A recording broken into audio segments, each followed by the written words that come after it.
cleaned up. Let's start with Bronwyn Bishop, though. Grahame Morris, was she right to go? Was she right to drag this out so long? What are your thoughts? Look, if there was an organisation like this, I would probably be president of the Bronwyn Bishop Supporters Club. But I'd also be vice president. Very big club at the moment. I'd be vice president of the Liberal Party Supporters Club.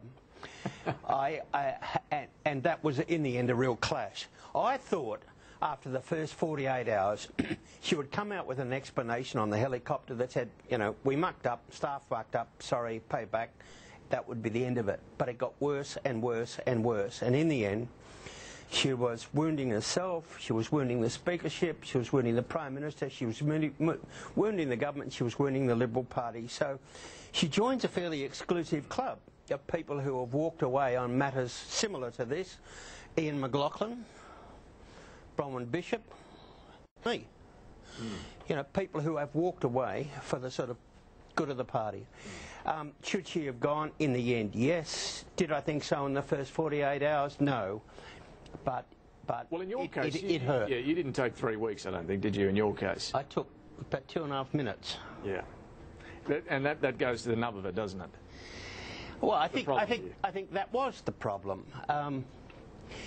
You know, it dragged on and on and on, and everyone got hurt. And when everyone looked at it, they thought, well, what's the stopper going to be? This was going to go on till Christmas, and yeah, and she realised that too, and in the end had to go. She realised that, or you think the pressure was brought to bear from others? Oh, yeah, look, there would have been pressure from everyone, but in the end, it's Bronwyn's decision. She made it. Yeah. And, you know, she's a former president of the New South Wales Party, a former senator, former reps. You know, she bleeds blue.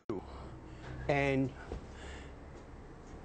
she'd have been bleeding all weekend. Bruce Hawker, it did take too long, but Bronwyn Bishop has now done the right thing and gone. I mean, can Labor get much more mileage out of this? Well, I'm not sure, really. I suspect not out of the whole Bronwyn Bishop exercise. If other instances pop up which demonstrate that other people have been taking advantage of the very loose interpretation that you can clearly make on some of these entitlement issues, then possibly yes. But I think it's probably run its race now. I think she did take far too long to go, and it did have a real sense of inevitability about it. I think from about the second week it was pretty clear that the drip was on, and when the drip happens in politics, you know that it's just a matter of time before the pressure becomes irresistible. Now, who should take the job? There's almost a Melbourne Cup field of names being talked about, from Bruce Scott to Philip Ruddock, Russell Broadbent, Sharman Stone. But as I've been reporting this hour, front runners from people I've been talking to throughout the day seem to be Tony Smith from Victoria and Andrew Southcott from South Australia. We just heard Andrew Robb talking up Tony Smith there, particularly. Grahame, what are your thoughts? Who would actually, well, two things. Who would make the best speaker, and who do you think is likely to get the job? Well, I think we will have a cricket team at breakfast tomorrow. By dinner tomorrow night, we'll be down to sort of a netball team. And on the day in the party room, I suspect we'll have two. As to who they are, you really don't know. We've only had 3 declared so far. Yeah. But, you know, we could have a few. Could Andrew Southcott do the job? Yes, he could. But he'll also have to look after his seat. Tony Smith would be clean. Phil Ruddock would be fantastic. But you wonder, well, why wasn't he whip? Because he was only done. Everyone who comes in will have to guarantee to the party room that their travel entitlements for the last 10 years are spotless, because they're going to be scrutinised. Yeah, you're right. Bruce, what's your gratuitous advice from your side on? I tell you though, yeah. You ask, you know. You could have a sort of a quirky outcome. Like a bloke like Russell Broadbent, who has crossed the floor a couple of times, the Labor Party would say, well, he's not a bad bloke. That's true. But he's got that quirky sort of self-deprecating thing that sometimes is good for a speaker. Yeah, you've got to be able to control the House too. Bruce, what do you think? I think it does come down in large part to the quality of the speaker, because everybody is in furious agreement that Bronwyn Bishop was the most partisan speaker that anyone's ever come across. And she did damage to the institution, frankly, well beyond the travel rorts issue. And I think that the real break now would be to have somebody who is prepared to be very even-handed in the way in which they approach the management of the parliament. And if Russell Broadbent's the sort of person who would do that, having demonstrated a capacity to act independently and cross the floor occasionally, he might be the sort of person that would be acceptable to the parliament as a whole, as somebody who's going to restore some of the integrity to the office, because it dearly needs that right now.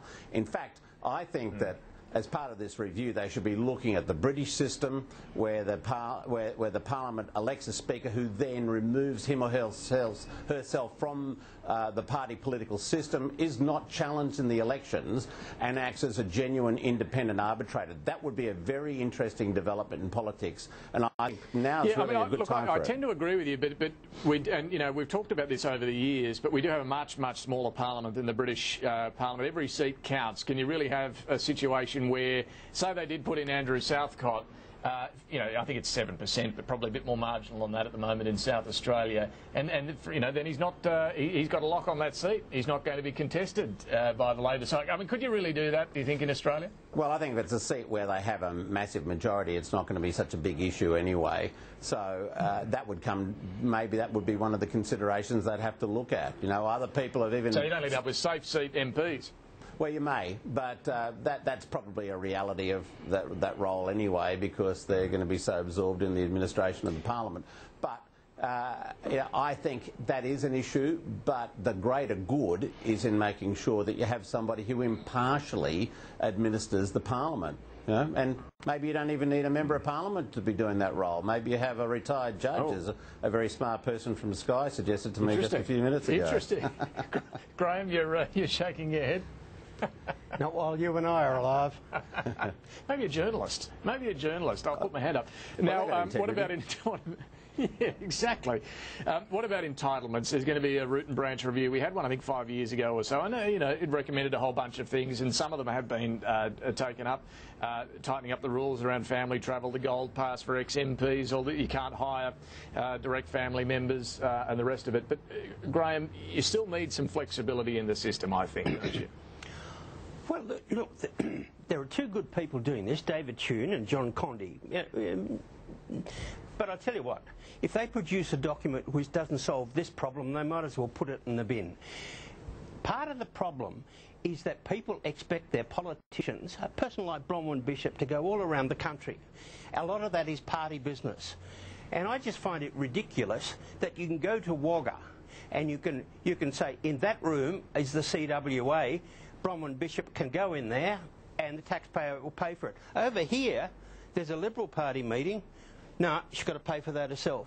I think that's bloody ridiculous. And that is where you are getting the grey area and people saying, oh, I'll trick up a meeting here so that I can go to the Liberal Party meeting.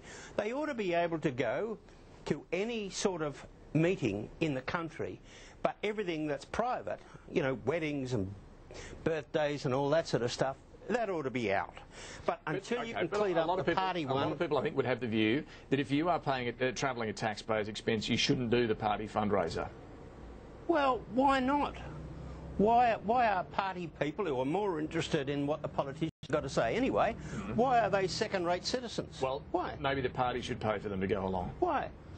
Because the taxpayers, then we're going to have the same problem.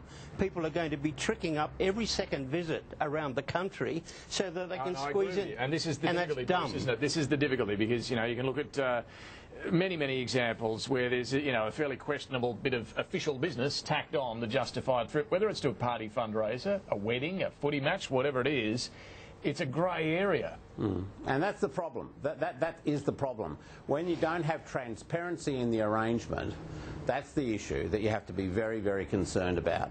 And in a way, Grahame is right about that. As long as there is absolute transparency and everybody knows that they're attending a fundraiser, then let the public draw their conclusions about that. I don't think it'll be at all popular with either side of, with the public, regardless of who introduces it.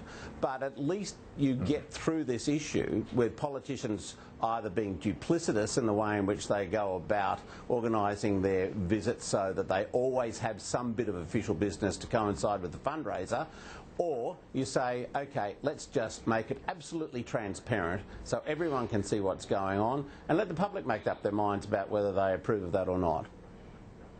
Yeah, and look, there are difficulties too in the Prime Minister can't exactly hop on a Virgin or a Qantas flight. We're in a different security age these days where the AFP aren't going to let the Prime Minister certainly do that, and you would argue maybe some other senior ministers as well. You know, should the Foreign Minister, should the Treasurer... Defence Minister? Well, exactly. I mean, they do fly commercially a lot of the time, let's face it. But you know, this is a complicated area. It'll be fascinating to see what this root and branch review comes up with and what sort of change is then picked up by the government. We'll talk more about this in the weeks ahead. Grahame Morris, Bruce Hawker, we will have to leave it there for now. Thanks for that. Thank you. Quick break, and then we'll be back with more on PM Agenda. Stay with us.